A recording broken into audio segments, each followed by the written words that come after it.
Hi friends, எல்லோரும் எப்படி இருக்கீங்க? இன்றைக்கி எல்லாருக்கும் ரொம்ப பிடிச்சமான ரொம்ப ஈஸியாக செய்யக்கூடிய இட்லி பொடி தாங்க எப்படி செய்கிறதுன்னு பார்க்க போகிறோம். எப்போவுமே இட்லின்னா நம்ம சட்னி அரைக்கணும், சாம்பார் செய்யணும் அப்படின்னு இருக்குங்க. சில நேரத்தில் நமக்கு ரொம்ப சோம்பலாக இருக்குங்க. அந்த மாதிரியான நேரத்தில் இட்லி பொடி நம்ம அரைச்சி வச்சுட்டோன்னா டக்குன்னு நம்ம பிரேக்ஃபாஸ்ட்டு டின்னரோட வேலை ஈஸியாக நமக்கு முடிஞ்சிருங்க.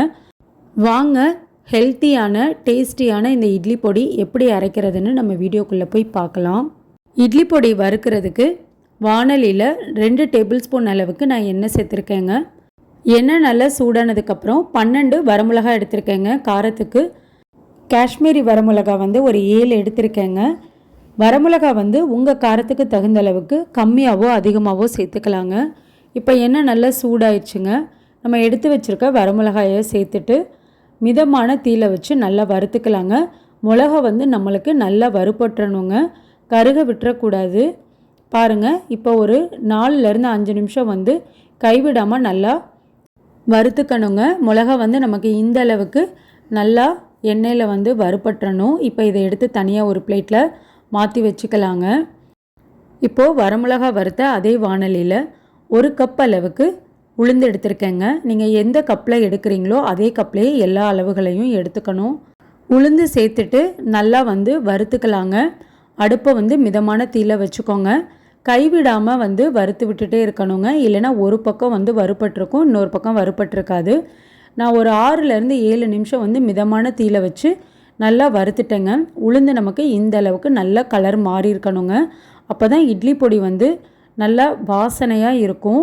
நல்லா உளுந்து மனம் சூப்பராக வருதுங்க. இந்த ஸ்டேஜில் உளுந்தை வேறு ஒரு பிளேட்டில் கொட்டி ஆற வச்சுக்கலாங்க. இப்போ நான் உளுந்தெடுத்த அதே கப்பில் 1/2 கப் அளவுக்கு கடலைப்பருப்பு எடுத்திருக்கேங்க. கடலைப்பருப்பையும் மிதமான தீயில வச்சு நல்லா வறுத்துக்கலாங்க. கடலைப்பருப்போட கலர் நமக்கு நல்லா மாறணுங்க. அது வரைக்கும் நம்ம நல்லா வறுத்துக்கலாம். அடுப்பை மிதமான தீயில வச்சுட்டு நல்லா வறுத்துக்கலாங்க. பாருங்கள், கலர் நமக்கு இந்த அளவுக்கு நல்லா மாறி இருக்கணும்.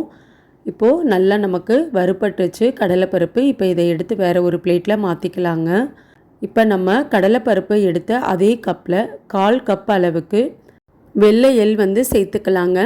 சேர்த்துட்டு அடுப்பை மிதமான தீயில வச்சு நல்லா வறுத்துக்கோங்க.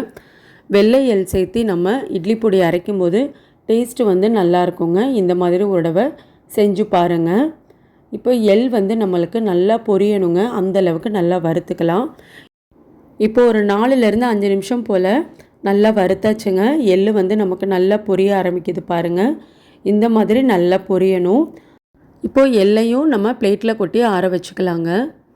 இப்போது எள் வறுத்த அதே வாணலியில் 2 டேபிள் ஸ்பூன் அளவுக்கு எண்ணெய் சேர்த்துக்கோங்க. எண்ணெய் அதிகமாக சேர்த்துற வேணாங்க. பூண்டு ஒரு 12 பல் அளவுக்கு எடுத்திருக்கேங்க. சின்ன லெமன் சைஸ் புளி. இப்போ பூண்டு புளி ரெண்டையுமே அடுப்பை மிதமான தீயில வச்சு நல்லா வறுத்துக்கோங்க. பூண்டு தோலோடு சேர்த்துக்கோங்க. தோலோடு நம்ம இட்லி பொடிக்கு அரைக்கும் போது டேஸ்ட்டு நல்லா இருக்குங்க.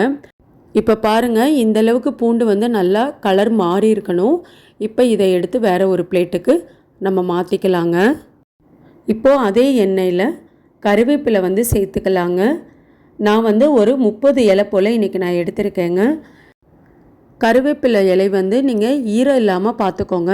அப்படி ஈரமாக இருந்தது அப்படின்னா நல்லா வெயிலில் காய வச்சுட்டு அதுக்கப்புறம் கூட நீங்கள் வாணலியில் சேர்த்து வறுத்துக்கலாம். கருவேப்பிலை இலைகள் சேர்த்து நம்ம இட்லி பொடி அரைக்கும் போது டேஸ்ட்டு நல்லா இருக்குங்க. அதே மாதிரி நமக்கு நிறைய விதமான சத்துக்களும் நம்மளுக்கு கிடைக்கும்.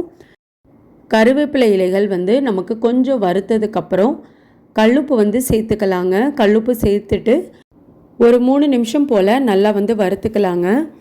இப்போ 1 டேபிள் ஸ்பூன் அளவுக்கு பெருங்காயத்தூள் சேர்த்துக்கலாங்க. பெருங்காயத்தூளோட கலர் நமக்கு மாறணும். அந்த அளவுக்கு நல்லா வறுத்துக்கணுங்க. நீங்கள் கட்டி பெருங்காயம் இருந்தாலும் சேர்த்துக்கலாம். கட்டி பெருங்காயம் சேர்க்கும்போது கொஞ்சமாக நீங்கள் தட்டி எடுத்துட்டு எண்ணெயில் வறுத்து எடுத்துட்டு நல்லா உப்பி வந்ததுக்கப்புறம் நம்ம இந்த மாதிரி நீங்கள் கட்டி பெருங்காயத்தை சேர்த்துக்கலாங்க. அரைக்கும் போது நீங்கள் சேர்த்துக்கலாம். ஏன்னா ஆல்ரெடி நீங்கள் எண்ணெயில் வறுத்தனால கட்டி பெருங்காயம் இந்த மாதிரி வறுக்க தேவையில்லை. நான் தூளாக எடுத்துருக்கிறதுனால இந்த மாதிரி வறுத்து சேர்த்துக்கிறேங்க. இப்போ இந்த அளவுக்கு நல்லா வந்து பெருங்காயம் கருவேப்பிலை நல்லா வறுபட்டுருச்சு. இப்போ இதை எல்லாத்தையும் மொத்தமாக சேர்த்து நான் ஒரு பிளேட்டில் கொட்டி ஆற வச்சுக்கிறேங்க. ஆறுனதுக்கப்புறம் நம்ம மிக்ஸி ஜாரில் சேர்த்து அரைச்சிக்கலாம். இப்போது நல்லா ஆறிடுச்சுங்க. நான் மிக்ஸி ஜாரில் சேர்த்துக்கிட்டேன். நீங்கள் சின்ன ஜாரில் சேர்த்துறதா இருந்தால் 2 தடவையாக கொஞ்சம் கொஞ்சமாக சேர்த்துக்கலாங்க. நான் பெரிய ஜாரில் சேர்த்ததுனால மொத்தமாக சேர்த்துருக்கேன். இட்லி பொடியை அரைச்சிட்டு வந்துடலாங்க. அரைச்ச இட்லி பொடியை பவுலில் எடுத்து வச்சுருக்கேங்க. இட்லி பொடி இப்போ கொஞ்சம் சூடாக இருக்குங்க. ஏன்னா நம்ம மிக்சியில் சேர்த்து அரைச்சிருக்கறனால மிக்சியோட சூடுமே வந்து அதிகமாக இருக்கும். அதனால் நம்ம உடனே வந்து பாக்ஸ்லேயோ சம்படத்துலேயோ எடுத்து வைக்க வேணாங்க. ஒரு பிளேட்டில் கொட்டி நல்லா ஆற வச்சுட்டு அதுக்கப்புறம் நம்ம நல்ல டைட்டான பாக்ஸ் இல்லைன்னா சம்படத்தில் எடுத்து நம்ம ஸ்டோர் பண்ணிக்கலாங்க. இட்லி பொடி வச்சு நல்லெண்ணெய் இல்லைன்னா தேங்காய் எண்ணெய் எதுனாலும் நம்ம ஊற்றி சாப்பிடும்போது ரொம்ப அருமையாக இருக்குங்க. இட்லி, தோசை, ஊத்தாப்பம், சில பேர் வந்து ப்ரெட்டுக்கெல்லாம் கூட இட்லி பொடியை ஸ்ப்ரெட் பண்ணி சாப்பிடுவாங்க. ரொம்ப டேஸ்ட்டாக இருக்கும். இந்த ஹெல்த்தியான ரொம்ப டேஸ்டியான இட்லி பொடியை நீங்களும் நான் சொன்ன அளவுகள் படி உங்கள் வீட்டில் செஞ்சு பாருங்கள். செஞ்சு பார்த்துட்டு எப்படி இருந்ததுன்னு உங்கள் கமெண்ட்ஸை எனக்கு சொல்லுங்கள். நீங்கள் இப்போ தான் நம்ம சேனலை ஃபர்ஸ்ட் டைம் பார்க்குறீங்கன்னா ராம்நாட் கூரைக்கடை கிச்சனை சப்ஸ்கிரைப் பண்ணிக்கோங்க. பக்கத்தில் இருக்க பெல் ஐக்கானையும் கிளிக் பண்ணிவிட்டு ஆல்ன்ற ஆப்ஷனை டிக் பண்ணிக்கோங்க. அப்போ தான் நான் போடுற புது ரெசிபிஸ் நோட்டிஃபிகேஷனில் உங்களுக்கு உடனுக்குடனே வரும். இந்த வீடியோ உங்களுக்கு பிடிச்சிருந்ததுன்னா லைக் பண்ணுங்கள். உங்கள் ஃப்ரெண்ட்ஸ் அண்ட் ஃபேமிலிக்கும் ஷேர் பண்ணுங்கள். இனி நான் வேறு ஒரு இன்ட்ரெஸ்டிங்கான ரெசிபியில் உங்களை பார்க்குறேன். தேங்க்யூ.